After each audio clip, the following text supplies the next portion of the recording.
here. As always, if you need record permission, he'll take care of that. And if you have a question, use the virtual raised hand function. Just ask that you limit your questions to one or two so we can work everyone in. If you have a follow-up, we'll have time for that, time permitting as well. Well, May has certainly arrived. All focus on the Indianapolis Motor Speedway now. And it begins with the Sanzio Grand Prix. It's the 12th time the IMS Road Course has opened up the famed month of May ahead of the Indianapolis 500. And it's been a good track for Rahal, Letterman, Lanigan Racing over the years. And driver Graham Rahal, remember he won pole there in August of 2023. Started on the front row a year ago before finishing sixth. He has 15 top 10 finishes in the 17 races he's competed in on the road course, and I'm sure can't wait to get back at it this weekend. He's the driver of the number 15 Fifth Third Bank Honda this weekend. Welcome in the aforementioned Graham Rahal. Graham, thanks for your time today. Yeah, thanks for having me, Dave. Yeah, it goes really without saying, with just you on this track. I mean, Louis qualified third last year. Who can forget Christian Lundgaard's debut a couple of years ago? What is it about the road course that really lends itself to you and this team? Well, yeah, it's been a great track for us. Overall, it's a place that we've had some good success at. Um, I wish I could sit and tell you exactly why. I don't have that answer. But it's a place that we've enjoyed I mean, because even honestly, like a couple of years ago, well, maybe last year I qualified second and Louis was third, or maybe it was 2 years ago when I was on the front row and we had a few of us in the top five and the setups were completely different, yet we were all fast. So I'm not really sure why it works there. Um, but I'm excited to go back. I'm particularly excited just based on the performance we've had on road and street courses so far. So, well, even the short oval, right? At a great Phoenix, but for me, I'm excited to go back and see what we can do this weekend for sure. Yeah, and you mentioned Phoenix. The last time, obviously, the NTT IndyCar Series was on an oval. So, based on that, based on the road course, I mean, do you feel like there's some real opportunity for the team this month? Yeah, I mean, I do. This is a big month for us. It is for everybody, but Yeah. obviously the Grand Prix, we expect to go there and be very strong. It's really critical that we get the oval side, kind of kicking off. But in our car, we're in the top 10 in points, and so it's a big month to carry momentum. Clearly, we go right from here on to Detroit and everything else. Detroit was started in the top five last year. So hopefully we can carry that on that performance that we had, and but this is a critical time for us in every regard because when you're kind of in the hunt like this and you're not that far out, each and every race carries a lot of weight. When you come to a track like Indy, road course in particular, where we know we've been very strong, the expectation's very high. On my car, we are going to try some new things this weekend, compared to what we would have run here last year. And really, the objective there isn't, simply just to find speed. It's also to find tire life and consistency. If you look at RLL, this year we've been quite fast a lot of places. But we need to get our tire life to be better. So, a lot of things we're focused on the 15 car to start the weekend are dedicated to that. And fingers crossed we can make it happen. Yeah. Busy month ahead. I look forward to seeing you guys on track coming up on Friday. I will go ahead and open up for questions. Again, if you have one, use the virtual raised hand function. A lot of you already have. We'll start with Bruce Martin from Forbes and Company. Bruce, go ahead. Hey Graham, how you doing? It's not very IndyCar announced you're going to get to use push to pass now more for the rest of the street and road course races, beginning with Saturday's race. How important is that, and how does that kind of change your strategy a little bit? IndyCar also announced that I hit the button for 0.00 seconds. So explain that to me. I was I going would to say ask. that means I didn't use it. Yes, I was Anyway, going to ask about that. yeah, I don't know what the hell that is. But anyway, I'm not a fan, Bruce. I'm not a fan. I think yes, it's not available on the initial start, but it's available on the restarts. Yeah, I'm not a fan. We'll just leave it at that. I think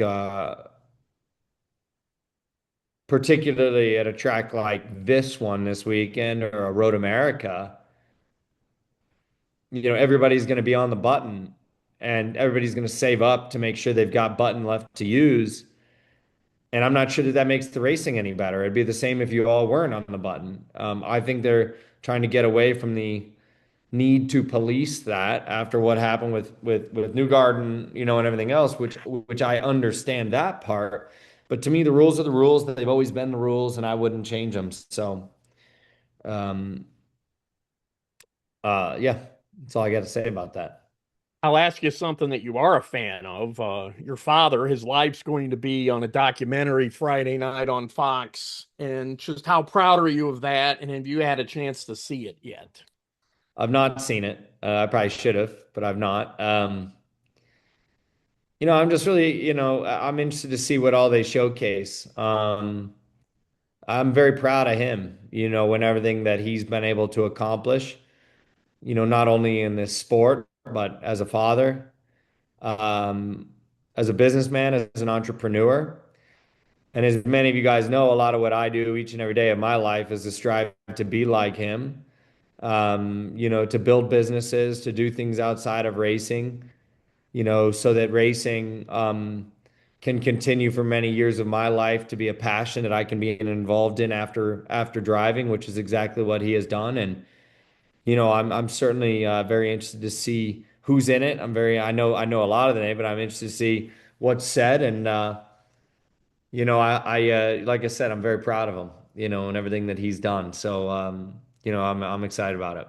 And last one for me, you didn't get a chance to race against him, but you sure saw him race as a kid. Alex Zanardi, he was Yeah. incredible. He broke your heart at Long Beach when he passed Brian Herta in your Laguna. father's car, or I'm sorry, Laguna, your father's Mhm. car with the pass. What are your memories of him, and what are your thoughts as he passed away last Friday? Well, I mean, I think that he is, flat out one of the icons of our sport. And yeah, in my childhood, uh, in those early days of JV and Zanardi, then Montoya, et cetera. I mean, those were just tremendous years. And but what I do remember, so vividly is just what a wonderful guy he was. And I was in Italy at CRG, which was a go-kart manufacturer when I was a little kid, and I was doing some testing over there, and he kind of appeared out of this dark room, and this was after his injuries, and I'll never forget. It was like a godly, this godly sort of figure in our world, sort of appeared, and he was so kind. I mean, so incredibly kind, and what a gentleman on and off the track, and but obviously a fierce competitor. So you can't help but love what Alex Zanardi did on track. You can't help but love, the fire within his soul to, even after his injuries, to continue on, to continue the fight, and have the success he did in the Paralympics, all that stuff. But he's just a tremendous guy. So terrible to see. Obviously, he drove for us at RLL and the BMWs. What he did there. Obviously things like that really helped Robbie Wickens and, guys with the hand controls and things like that. And, he's just an instrumental figure who had the heart of a lion. So certainly sad to see that. Well, thank you and good luck this month. Thank you. Thanks, Bruce. Zion Brown, Indianapolis Star. Go ahead, Zion. Hey, Graham, you mentioned, being in the top 10. If that were to hold throughout the season, it'd be your first Yeah. time in 5 years. And you have as many top 10 finishes this year as you did last year. I'm just curious, what do you feel like has been the key to that? And how do you just stay in the right mind state, you personally and as a team, to keep that together? Well, that's a good stat. I don't know if it's good, but it's good. I had not heard that stat yet. I think that we're just in a better place. I think just in general, I think the team is headed down the right path. And we've got a lot more work to do, certainly. But I feel like there's a lot of great things currently happening. There's a lot of great people within the organization. And there's a confidence that is starting to grow within our organization that we are a player. And outside of maybe Pelot this year, who's obviously had an accident at Phoenix, but other than that, it's been sort of dominant again. We've been in the mix with everybody else. I mean, we've had two bad races this year that really took us out of sort of being in the top five in points, honestly. I mean, if you look at all of the other races, I mean, with Penske, we're right there. We beat them often, they beat us. You look at the other Ganassi cars, we've been right there. You look at McLaren, we've been right there, if not better. Andretti the same, right, on average. So, we've got a lot of reasons to be confident. We got work to do. But the men and women in our shop should be very proud of what they've done, and we're going to keep pushing them forward. And the other thing, we just got a great camaraderie there. It's a great environment, and it's a lot of good people. And so, that stuff, inspires me as a driver to keep pushing hard, to try to give them the results that they deserve. I'm proud of that. We're going to keep pushing. We're going to keep pushing. This is a big month for us. I mean, you guys know that, but we've been, our back's been against the wall a lot when it comes to Indy, and hopefully we're going to turn that around this month on the oval, of course. So hopefully we'll get that spun around and have a really good one. What do you think has led to that extra camaraderie and just everything kind of coming together for you to have this better season? Well, I mean, I think we've always had a good group of people, but it's a little hard to pinpoint one thing. But, certainly I think last year we started to see signs of this. My engineer, Eve's tremendous guy, Timmy on my team, and who's under Eve, has been amazing. TJ and the entire group, Hop, and all the guys they go to battle with me each and every day have been a great group of people.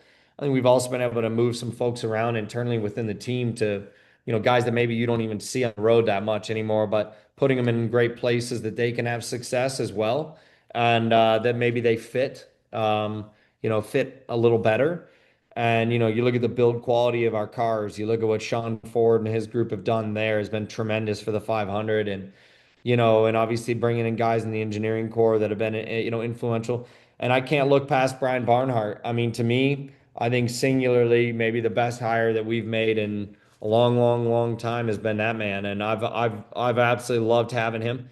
I've always been close with Brian, but we'd never worked together until this year. And his calmness, the way that he goes about his business, he's a racer at heart. And at the end of the day, do we want to look at AI and we want to look at all this stuff? Sure. But this is racing. And racing, you got to race the race. And Brian does that tremendously well. And so, when you look at our strategy, what we did even at Phoenix and places like that, it's been a great step forward. And all of those pieces of the puzzle are coming together. So I'm proud to be a part of that. Thanks, Drew. Thanks, Zion. Tim May, welcome. What you got for Graham? The legend. The legend. Legend. I got lost. You got lost. I got lost Always on my way to welcome, Ohio Tim. State. Hey, Graham. By the way, it's good to be here. Graham, as Bruce alluded to, the documentary's coming out about your dad. I got to take part in some of that. But what I wanted to ask you is, has that been both what your dad did at Indy? Has it been a little bit of a blessing, a little bit of a curse for you? His son to follow, with the expectations, etc. And just kind of explain people what if that's a burden at all, has been a burden at all through your career. But then number two, do you still remember that wheel coming off in that one Indy 500 that probably would have gotten any kind of knapsack off your back? Yeah, I mean, well, first off, I don't think it's been much of a burden for me. What I look at is when you look at all the people that have competed in the Indy 500, very few have ever won it. I mean, it's just the Yeah. reality. And so I don't sit here and be disappointed in myself that 19 tries in that I haven't won it or whatever. I mean, look, I mean, I've been close before. I've been closer than a lot of people have been, and it hasn't happened. It adds fuel to the fire each and every year to try to go and do it and get it off my back. But the reality is too that you know, this place 500. I don't know what the ratio is, but probably 95 or more percent of the people that compete in it will never get the chance to sniff a win. Yeah. And so you can't look down upon yourself. And even the greats, the greatest of all time, Scott Dixon, has won one. You would think he's won 10 with the amount of things that he's been able to accomplish. Yeah. And yet, even it's turned its head on him many times. So I certainly don't sit there and be disappointed in myself that it has happened. And yes, do I think about 2021? You got that damn right. I mean that haunts me. Like people don't actually realize we had them completely covered that day. Yeah. Well, I needed one more pit stop to go to the end. They all needed two. It had been a very green race. It was going to continue to be a green race because people need to save the fuel to get home. I the pace of that race had been so slow that I was able to run a yellow mixture and keep up with the group for 95% of the laps I completed. Yep. And I played it absolutely flawlessly. And we never had to say a word on the radio. We knew exactly what was going on. And unfortunately, things happen. And that's life. I mean, look, it's life. You know, am I disappointed in that year? For sure. It does haunt me a little bit because everything on that particular day had gone to plan. I mean, everything. Like it didn't like I said, it didn't even need to be stated on the radio. Um, we all knew, the whole team knew exactly what was going on. And yeah, I mean, that happens. And unfortunately, yeah, I mean, sometimes I do sit and wonder, am I ever going to get that close again? I mean, the reality is you just don't know.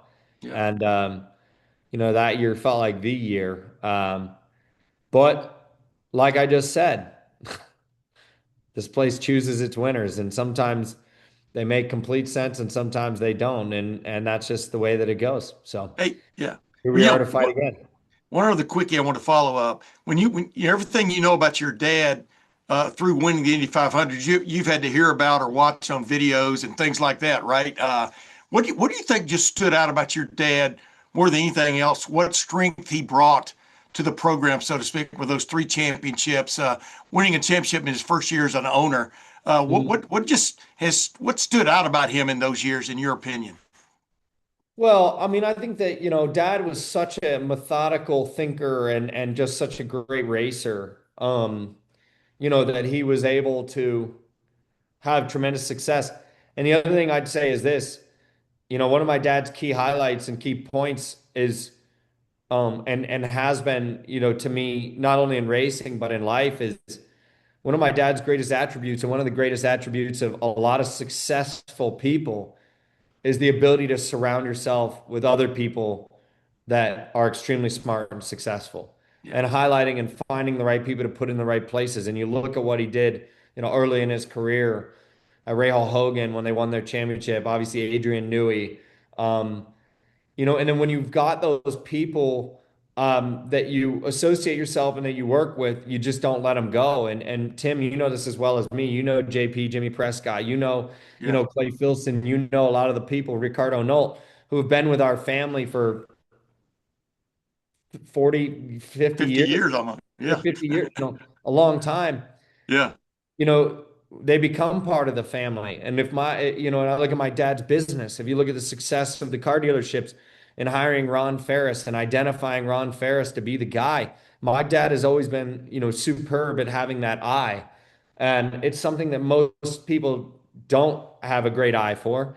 But if you look at a lot of the most successful teams in racing, they all have that. Obviously, RP, with Tim for all those years. You look at Mike Hall, with Chip from the very beginning, and Barry Wanzer, and a lot of the great, guys that they've had around that program. And, you look at Andretti all those years with JF and many of the other people. I mean, all the successful teams and businesses have been able to have that. And that's where my dad was not only great on the racetrack, but great off. And, has led to a lot of his success in life, for sure. Thanks, man. Go Bucks. Timmy, you coming over to see us, and the head coach of the national championship, Kurt Signetti, Indiana football Hoosiers, or no? I'll let you talk about Urban Meyer because I think he'll be Yeah. there too. Oh, Yeah. Well, get Ryan Day over there too. But Yeah. if I can catch a bus, yeah, I'll be over there. I'm just all messing right. with you. Boss. Yeah. Okay. Thanks, Tim. Thanks for joining us. Speaking of legends, Nate Ryan. Welcome, Nate. What you got? Thanks, Dave. Hey, Graham, I'm doing something on. There's a documentary coming out this month about 1 year since Kyle Larson's last attempt at the double, and obviously it didn't go all that well for him last year, or the year before.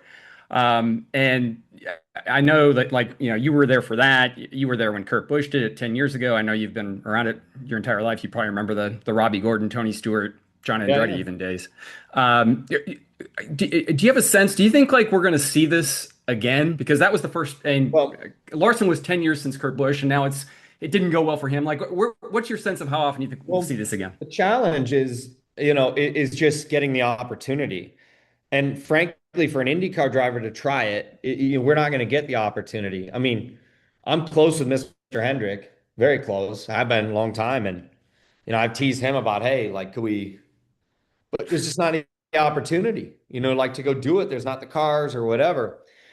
So that is the hardest part. So really, it'd have to be a NASCAR driver coming here. Obviously, Carson made some waves this week about talking about it, but Kyle was really the right scenario because of Chevy. They were able to, get Mr. Hendrick. He went to a great opportunity with McLaren. Didn't work out so good. But that's kind of what I was telling Tim. I mean, Kyle Larson is arguably one of the best drivers in the world, or one of the most diverse guys, guys that can drive anything. And yet, he struggled in a great car, in a super fast car too. And so, to me, I don't know when the next, person will be. I mean, I would love to see. I mean, Kyle Busch is certainly getting late in his career, but I'd love to see, Kyle gave it a shot. I mean, Reddick has the size for sure. Your challenge there is going to be Toyota versus Chevy or Honda, and I wish that we could put the manufacturer clashes aside, but we all know the realities of the world.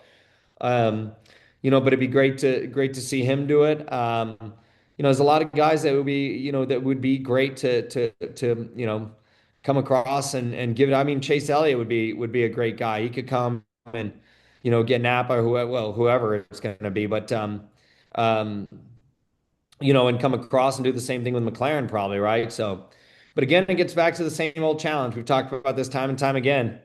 If we want to have more cars at Indy, we got to have more engine manufacturers because we got to have more engines. And until that really changes, it's going to be a bit of a challenge for anybody to jump in and do one. You talk about Larson being the perfect fit, and I completely agree. You don't think the fact that he struggled so much with it, and again, it was factors beyond his control, it's weather, but like that didn't blunt the momentum for this happening again. You don't think? I don't think so. I No. thought he did a pretty damn good job. Did things happen? I mean, lost on a restart, right? Last year in a pack of cars. These cars are very affected by the aerodynamics. I mean, it's just the truth. And, maybe that kind of caught him by surprise a little bit. But, I mean, I don't think so. I welcome anybody to come and give it a shot. It shouldn't be easy. This shouldn't be easy. It genuinely, as the old saying, if it was easy, everybody would do it. It shouldn't be easy. Um, and so, I hope many more, give it a shot for sure. And one quick follow-up, you mentioned joking about with Rick Hendrick. I know Newgarden and McLaughlin, I think, have talked about trying to do it. How serious did you ever get about maybe exploring it? You really don't think like there's any way an IndyCar guy could do it, go any other way? Well, the problem is, can Penske run another car, right? For Joseph or for, I mean, Scotty's the obvious fit, right? Because, he spent most of his life in those big beasts. So, and frankly, I think that the current Cup car is a lot more similar to what a V8 supercar was or is than what the old Cup cars would have been. I understand an oval with the spool, like things are a little different, but um, I didn't get super serious about it, to be honest. But I think it'd be really sweet to try it. But it's same as everybody. If you're going to go there and you're going to go do it, you want to be in good equipment. You don't want to get hurt. You want to be in a shot that you can do very well and not look like a fool. And same for them coming here. You want to make sure that you're in a fast car. You don't want to go and just drive around. And so, I think that goes both ways. Right. Thanks, Graham. Thanks, Dave. Yep. Thank you. Yeah, Nate, good to see you. Archie O'Reilly, Dive Bomb Motorsports. Go ahead, Archie. Cheers, Dave. Hi, Graham. Just following up on kind of a few minutes ago, RL have obviously seen quite a lot of change in recent years, but obviously Jay's had a full off season now. You've made some of these hires. So is there a sense of kind of more stability at the team now? And I guess just talk a bit about the importance of having that stability compared to kind of what there's been these last few years. Yeah, I mean, mean, there's a ability in it.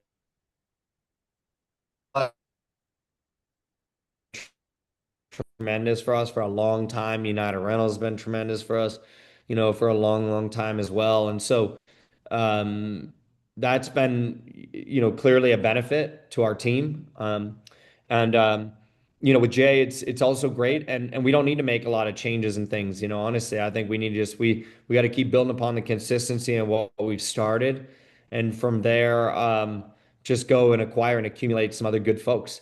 I think if we make RLL an attractive place, we can keep having the success or the beginning of success that we're having.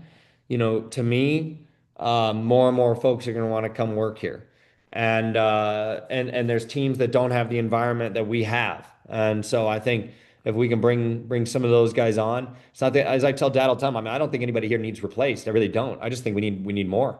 We need to just continue to add and get more good people and get more information and data, and things will get better. And I know after Barbie, you kind of alluded to being aware of some of the BS and some of the criticism that you or the team have kind of faced in recent times. So I'm kind of just interested what sort of effect that has either on you or the group. And I guess from your side and the team side, like how do you rally around that and try and almost defy what people are saying externally?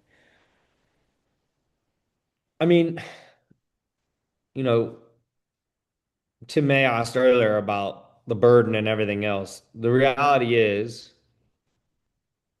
honestly, I don't think it matters what I do. That I'm always going to get those comments because even after, we started on the front row, we're starting the top three, 2 out of 5 races or whatever this year. If you go on my social media, all you're going to read is, "Oh, Graham can't drive, he's slow." And it's, no matter what you do in a person like my shoes, it's never going to be good enough. That's the reality. And I'm okay with that because I don't, if I've been blessed with one thing, it's that I've been blessed with, a mindset and the ability to block out a lot of this stuff. I do know there are a lot of drivers that's not the case. They get wound up, they see a comment or whatever, and it's, the accessibility of the fan today is a blessing and it's a curse. In my dad's day, if they had a bad race, you weren't going to hear anything about it because it was probably written in a newspaper. And the reality was you weren't going to ever see that newspaper. Today's world is not that. Everybody has you at their fingertips. And so you have to be able to mentally, put all of that aside and stick to the plan, stick to the focus, and the reality is we've had a strong start to the year and we've been fast at a lot of places. We've had some great results. I believe this weekend is an opportunity for us. And that's all I'm focused on. We'll just keep pushing along. And I think everybody within my team knows, of my capabilities. And more importantly, go ask Will Power, go ask Scott Dixon, go ask all those guys I've raced wheel to wheel with. I would firmly believe that they would say very positive things about me. And those are the people and the opinions that matter. And so that's all I really focus on. Cheers, Graham. Thank you, Dave. Thank you. Thank you, Archie. We've got another 10 minutes or so. Let's go to Megan Smith from the Girls Who. Megan, go ahead with Graham. Hi, Graham. I hope you're okay. So this weekend is a 2-day race weekend. How does that adjust and influence how you prepare for the race? Well, it does quite a bit because it's just so, I mean, really, it's the same amount of running, because most weekends we get one Friday practice and then, so it's the same amount of running, but it's so condensed that it is a lot. But the track's always in great shape. The track is always very similar year to year to year. Normally we go out on Friday morning, it's fairly cool, it's fast, it's whatever. I mean, I think most teams now know what to expect. And frankly, for me on a personal level, I quite like it. I mean, you get out there. When I go to the racetrack, I just want to be all business, hammer through it, you know, and get the job done. And so for me, it works well. Now the problem is if you start the weekend on Friday morning in practice and you're not competitive at all, that becomes an issue because it's not only just that, yes, you still have the next practice, but they're right on top of each other, right? The time in between is very tight. So to react and make big changes is quite hard. Um, but I don't mind it. In fact, I would be, a fan of taking this sort. What I don't really love is like Fridays on normal weekends where we don't do anything until 3 in the afternoon. Like if I'm going to be at the racetrack, I wanna go. So I don't mind the weekend for sure. And looking forward to the Indy 500, how important was the open test last week? And did you learn anything new that you can take on board for this year's race? Yeah, we our car was much better at the open test than what I've had in the last few years. So I do have some confidence, at least in that regard. Um, we didn't do any qualifying simulations or anything like that, so I don't really know where we'll stack up in that regard. But overall, that was an important test to validate some of the changes that we made, some of the things we've done in the offseason that we were, hoping would be better, and frankly, many of them, not all, but many of them were. And so we're excited for what's to come here. Great. Well, good luck this month, Graham. Thank you, Dave. Thank you. No, thank you. Luis Salinas, you're up next with Graham. Go ahead. Thank you, Dave. Hello, everyone. Hello, everyone. Graham, 20 years ago, May 21, 2006, to be exact, you were the first and only winner of the race in Monterrey, Mexico on Atlantic Series from pole position and shared the podium with Simon Pagenaud and David Martinez, a driver born in Monterrey and one of those who directs the E-Force on the USF Pro Championship. Can you share with your memories about that race, the last one at Fundidora Park on behalf of Shankar era 20 years ago, and to the land of Pato O'Ward? Yeah. Yeah, it is the land of Pato. Yeah. Well, I remember it well. In fact, the trophy is probably sitting right around here somewhere. So I do remember Monterey. I remember I ate great food every single night. It was like my highlight was to go back to the hotel. Um, but yeah, I mean, those were great years, and I really, enjoyed going to Mexico for racing, and I've been a big proponent, particularly with the escalation and popularity of Pato, that really IndyCar racing needs to get back down there and go racing as soon as possible. So, but yeah, those were great battles. I mean, there's a lot of guys. Hinchcliffe was in that race. Rafa Matos was a big competitor of mine in those days. I won a lot of races that year, but Rafa and obviously Martinez was a tremendous young Mexican driver. I saw him just the other day actually, and Simon Pagenaud and I battled for 20 years together, and so miss having him out on the racetrack with us for sure. But yeah, I mean, those were great days. Those are great days, and certainly I hope we can get back there. Obviously, make the question because I live in Monterrey, Mexico, Graham. Back to the reality. This year on Indy, this year on month of May will be very important. Obviously, with all the past question, but how to catch finally this first win of the season here, that on Indy? Yeah, well, obviously, when we look at the season as a whole, I think we can confidently say as a team, our best opportunity every year is the Indy Road Course. Because honestly, I'm not just saying it. I should have won this race probably 3 times by now. And, one year we were dominant. We qualified second. I was disqualified for being half a pound underweight. So I ended up having to start last and still finish third. And, that one kind of slipped away. Obviously, COVID year, finished second, dominated the race. But uh, a yellow at an ill-timed point. Dixon had just pitted, and I was out in the lead, and a yellow at an ill-timed point allowed Dixon to cycle through and get around me. And then that damn guy did it to me again. Just 2 years ago. Same thing, a long yellow to start the race, which allowed their strategy to be too easy to accomplish. And he beat me by a second at the stripe. And so, I would have. I feel like this is a track that we've had a lot of great opportunities, and fingers crossed. This weekend we can get that monkey off our back. I'd love to do it. And then, of course, the 500 is the biggest one and the one that we have the most attention on. But we've got to get through this weekend first. I don't like to look too far ahead. Obviously, the 500 is always in the back of our mind each and every day. But I want this weekend to be very successful first. Correcto. All the best this month, Graham, and all the team. Thank you so much. Muchas gracias. Thank you. Thanks Don't for forget joining the us. carne asada. Thanks, Dave. Yeah. I'm hungry. That sounds good. Let's go. We have time for these last two. Bob Francis from Gulf Full Throttle Racing News. Go ahead, Bob. Thank you, Dave.